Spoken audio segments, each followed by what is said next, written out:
Well, thank you everyone for coming to our 6th annual Vicara conference. It's titled Within Our Grasp, Exploring Reality Virtually. So we're going to start out with a couple of keynote speakers, and then we'll move on to some mini presentations outside of the amphitheater area. So I want to give a warm welcome to our first keynote speaker, JJ Drinkwater, who is a curator of American culinary history at the Special Collections Library at the University of Michigan. As JJ Drinkwater, JJ is the founder and director of the Caledon Libraries and Alexandrian Free Library Consortium in the virtual world of Second Life. JJ has written about the relationships between roleplay and research in virtual worlds and how an understanding of this relationship can be useful for educators and librarians. JJ's professional interests include digital repositories, metadata, narrative, intentional community, and the history of everyday life. JJ's presentation today is titled Sideways into the Past, or What Does the Flying Clockwork Under-Footman's Aerostatic-Tea-Tray Have to Tell Us? So go ahead, JJ, and thank you for doing a keynote speech for us today.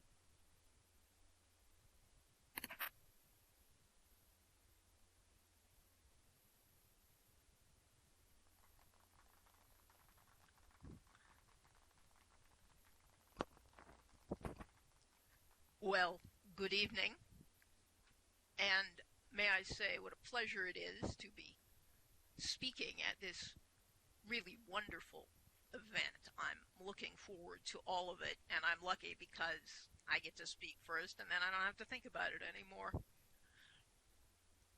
Marie asked me to talk this evening, or afternoon, or whatever it is where you are, about my work with the Caledon Library.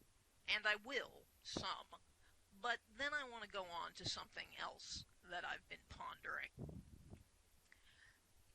For my whole career as a pixel puppet librarian, the general topic I find myself talking and writing about is what SL has taught me about my own profession.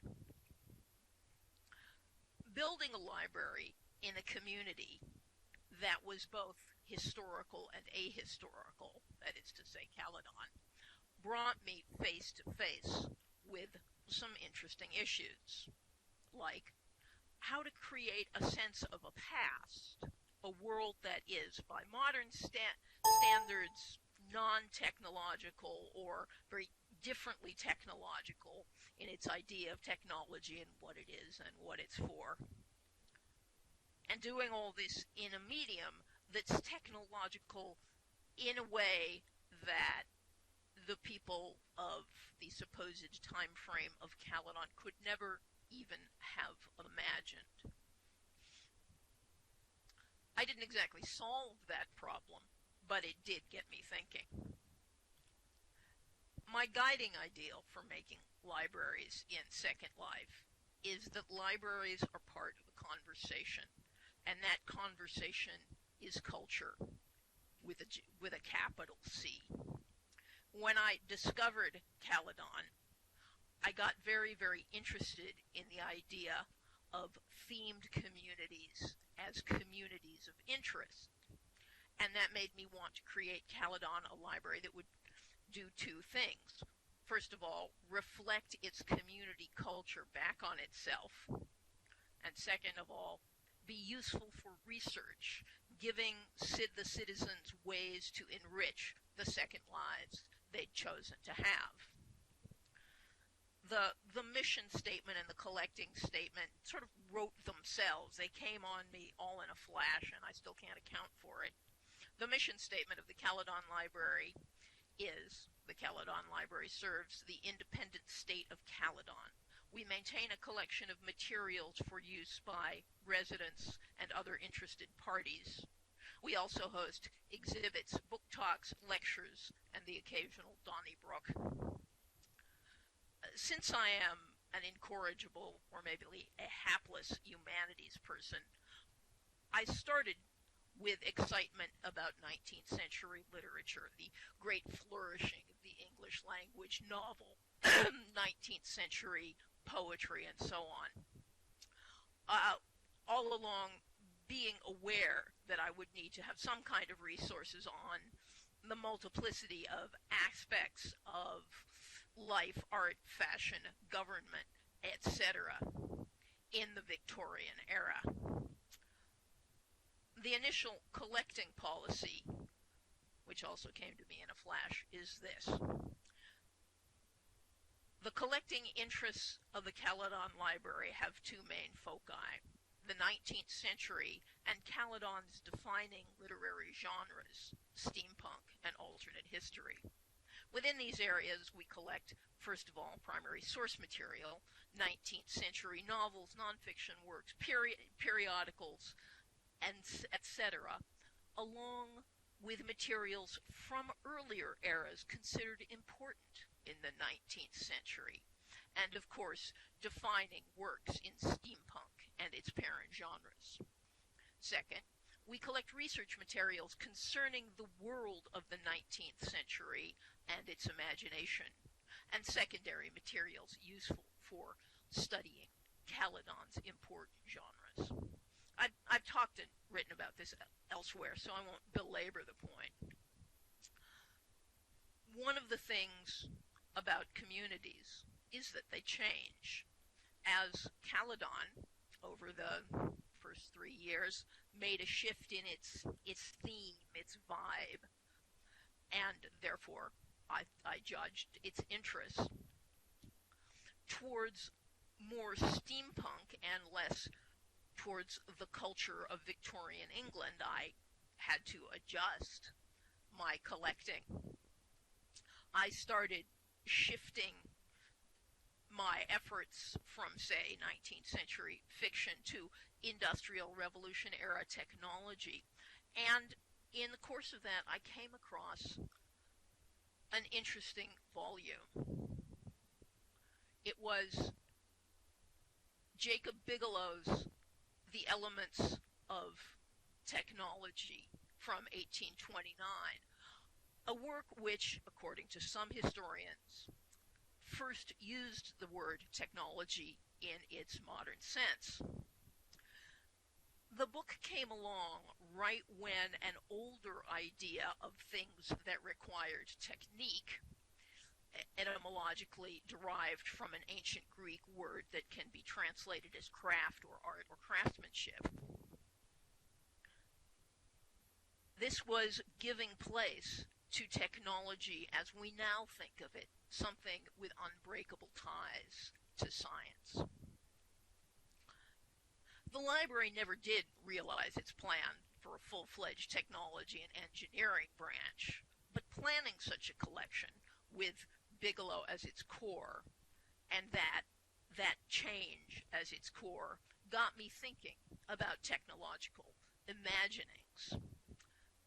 We did, around this same time, address the steampunk and its parent genres part of our collection policy. Caledon librarians Turing Wayland and Eleanor Anderton, along with the redoubtable Serafina Puchkina, who is now the mainstay of the Babbage Memorial Library in New Babbage, put together a steampunk reference collection, which is housed in a dirigible that floats above a garden in Caledon's capital, Victoria City. Later, another Caledon libraria, Dame Mika Brown of the Library Militant, put together a collection of 19th century airship literature.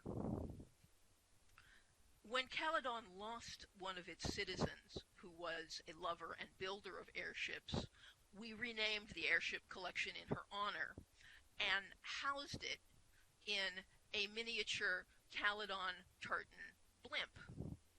Here is a copy of the Sumi Kawashima Memorial Airship collection. If you're interested, feel free to take a copy. Doing this was another way for the library to be part of a community. Since Miss Skytower is going to have a lot to say about community, I'll just leave you with that thought and move on to steampunk. Just to be clear, what I'm about to say is not a summation of or definition of steampunk, merely a comment about one of its aspects. Steampunk is, among other things, a fantasia on the theme of time. What makes the engine of the genre go is a complicated interplay between the past, the future, and the present. Specifically, it involves a vision of an imagined or possible past, the imagined or possible future of that past, and sometimes an alternative now. This isn't unique to steampunk. Of course, diesel punk, clock punk, and similar genres can work the same way. The popularity of steampunk isn't accidental or a random quirk of fashion. Something about it speaks to a wide and varied audience. And, of course, although it might have started there, steampunk is more than a literary genre. It's also a design sensibility, a fashion trend, a lifestyle. What happens when goths discover the color brown, and possibly a desire to stick goggles, gears all over everything. Steampunk also includes a good, healthy dose of nostalgia for something we never had. Why is steampunk so compelling, so appealing? Part of it, possibly, is because it brings alive things that we want to keep, or wish we had not lost, or things that we would like to dream we or somebody once might have been going to have had. It's complicated. Well and good, but why might all this be worth our attention as information professionals?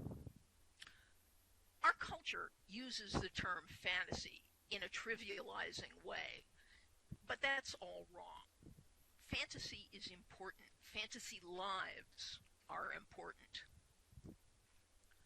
I'm a great believer in the importance of speculative fiction overall. Science fiction, utopian fiction, fantasy, even horror, even gothic novels in all their 3-volume glory. How can what we dream or fear or project onto the future or the past or worlds that are simply other not be chock full of information about our culture? Addressing just one literature, fantasy, fairy tale scholar Jack Zipes says, "The miraculous makes self-evident what is wrong with the real world." And it's important that we're talking about literature here, although all the other creative and analytic disciplines shouldn't be neglected in this larger picture. Novelist A.S. Byatt, in the introduction to her recent retelling of the North myths, lauds, quote, "the pleasure of the mind that the unreal offers when it is briefly more real than the visible world can ever be." But there's more. I'll repeat this. It bears repeating. Fantasy is important. Fantasy lives are important because of the space fantasy makes for the space of possibility. Let's look back at that portmanteau term that I used a minute ago, speculative fiction. That is to say, fiction that takes advantage of, stealing from Byatt, the pleasure to the mind that the unreal offers when it is briefly more real than the world can ever be. Takes advantage of that pleasure to speculate, to invite us to speculate. So, maybe thinking about steampunk can be helpful to us in thinking about the information professions. On the most pragmatic level, steampunk stories tend to be driven by technology or technological realities, even imaginary technological realities. So, call colleagues, how much of our story here and now is driven by technology? How much is the developing practice of digital and virtual archives and libraries driven by technological developments and by people's fantasies about them and what they might or might not make possible? But there's more than that. Why do I think the complicated relationship of yesterday, today, tomorrow, and might be that we find in steampunk is a useful metaphor for our profession? Because I think that's the business that we're in. Just as steampunk manages to exist in a space that is simultaneously past, present, future, and possibility, so libraries and archives are accountable to those four things. Let me break that down, although this will surprise none of you. First, we're accountable to the present. This is just Ranganathan's books are for use, made a little more realistic as materials are for use. Whatever else we may be doing, we're serving the patrons who will come in today, this week, this month, this year. But we're simultaneously accountable to the past. Again, that will surprise no one here. The culturally crucial role libraries and archives play is to preserve the past, whether via primary or secondary sources, and so to make the past available to the present. Third, we're accountable to the future. This is so whether we collect more heavily in contemporary materials or in materials from earlier times that present scholarship considers valuable. That's why, if we're wise and if we're able, we collect and preserve broadly. Because who knows what tomorrow's researchers will be interested in. That brings us to possibility. What do information professionals have to do with possibility? Isn't information real? Otherwise, it's not information? I don't think so. Here's what I think. I think we're accountable to the realm of the possible because where do ideas about what might be possible come from? Sometimes, in strokes of genius, ideas of what might be possible are made up from whole cloth, but I think those are necessarily the minority. More often, ideas are born from other ideas. We preserve the record not only of the actual accomplishments of the world and its people, but of the ones that might have been. The failures, the dreams, the impractical schemes, the ideas that were before their time, or look back on a golden yesterday that never was, or were just plain doomed from the start. There's no way to tell what idea might spark something marvelous.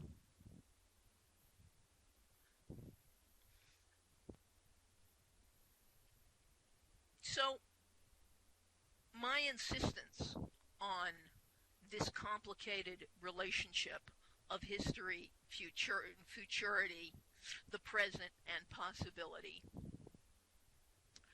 is because I think that all those things are crucial to our cultural and professional charge as managers of the currency of ideas, which is information.